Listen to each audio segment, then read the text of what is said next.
প্রিয় শিক্ষার্থী, আজকে আমরা পদার্থবিজ্ঞানের পঞ্চম অধ্যায় পদার্থের অবস্থা ও চাপ এর উপর একটি গাণিতিক বিষয় বা গাণিতিক সমস্যা সলভ করব, যেখানে পিছনে একটি উদ্দীপক বা প্রশ্ন দেওয়া আছে, নিচে তিনটি প্রশ্ন করা আছে। কি আছে? একটি বস্তুর আয়তন কত? 250 সেন্টিমিটার কিউব এবং ভর এত, ভর এত। এখন এইখানে আমি একটা প্রশ্ন লিখছি, প্রথমটা, বস্তুটির বাতাসে ওজন নির্ণয় করো। 2, বস্তুটির প্লবতা নির্ণয় করো। এখন এই প্লবতাটা কোথায়? আমি দিয়ে দিলাম পানি। কোথায়? পানিতে নির্ণয় করব, অর্থাৎ পানির মধ্যে প্লবতাটা বের করব। বস্তুটির পানিতে ওজন নির্ণয় করো। তাহলে এখানে আমাদের আছে কি? 1 নাম্বার বাতাসে ওজন, 2 নাম্বার প্লবতা, 3 নাম্বার পানিতে ওজন। এই তিনটা প্রশ্ন কিভাবে সলভ করব আমরা একটু দেখি। প্রথমেই আমরা উদ্দীপক বা প্রশ্নে যে মানগুলো থাকবে সেটাকে আমরা লিপিবদ্ধ করব। কি আছে দেওয়া আছে বা হেয়ার গিভেন করব। আচ্ছা, ওকে, আমরা প্রথমেই লিখি। আচ্ছা, 1 নাম্বার প্রশ্ন আমাদের কি ছিল? যে আচ্ছা 1 নাম্বার প্রশ্ন আমাদের ছিল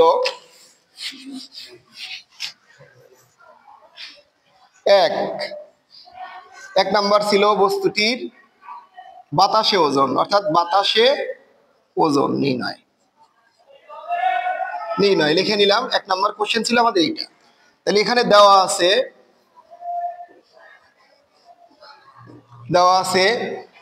ভর এম সমান কত গ্রাম? 400 গ্রাম। আমরা জানি গ্রামকে কেজি বানাইতে হবে, 1000 দিয়ে ভাগ সমান 0.4 কেজি। 0.4 কেজি। অভিকর্ষ ত্বরণ জি সমান 9.8 মিটার পার সেকেন্ড স্কয়ার। যে কোনো ওজন নির্ণয়, ওজন আমরা জানি এক প্রকার বল, যা নির্ণয় করতে আমাদের ত্বরণের মান দরকার। তাহলে বাতাসে ওজন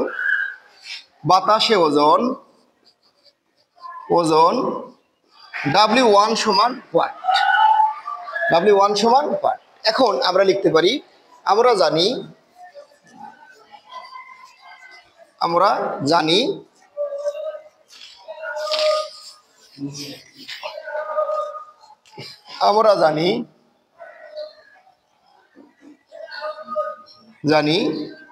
বাতাসে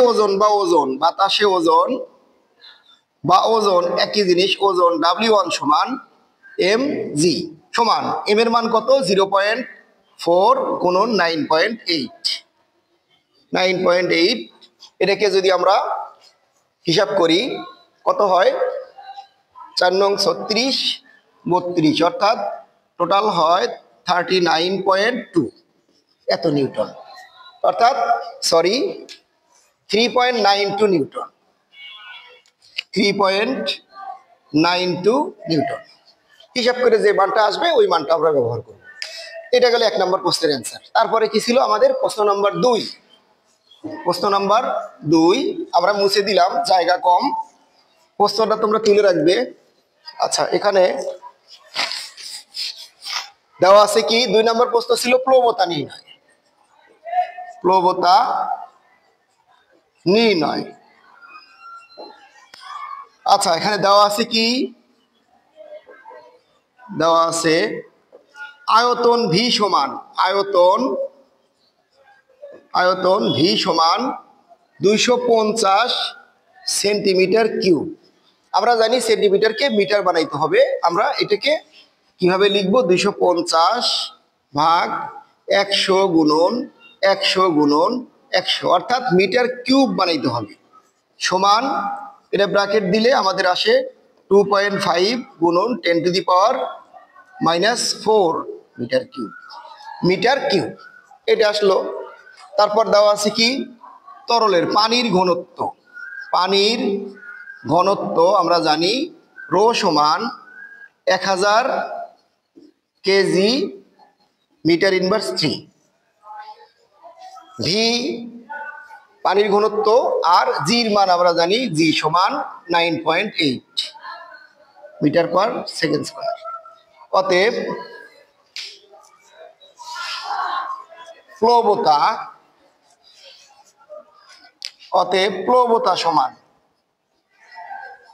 প্লবতা সমান আমরা জানি ভি রো জি সমান ভির মান কত 2.5 গুণন 10⁻⁻⁴ গুণন জির মান 9.8 লিখতে হবে গুণন 1000।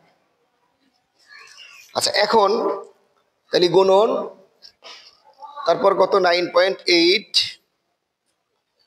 গুণন কত 1000 সমান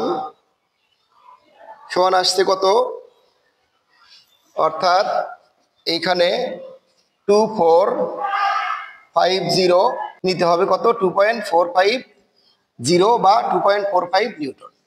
অর্থাৎ এটা হলো আমাদের কি প্লবতা। এভাবে আমরা সহজেই প্লবতা নির্ণয় করতে পারি। এরপরে যাই আমাদের কোশ্চেন নাম্বার 3। এখন 3 নাম্বার কোশ্চেন। 3 বস্তুটির পানিতে ওজন আচ্ছা পানিতে ওজন W2 সমান আমরা জানি বাতাসে ওজন বিয়োগ প্লবতা সমান পানিতে ওজন। আমরা সূত্রটা লিখলাম বাতাসে ওজন বিয়োগ ভি রো জি। আচ্ছা বাতাসে ওজন আমাদের কত ছিল 3.92 বিয়োগ 2.45 সমান এখানে বিয়োগ করলে যেটা আসে বিয়োগ সমান 0.47 Newton. 0.47 Newton answer.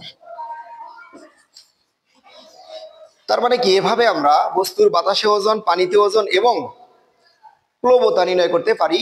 Thank you everybody, দেখা হবে পরবর্তী ক্লাসে। ধন্যবাদ।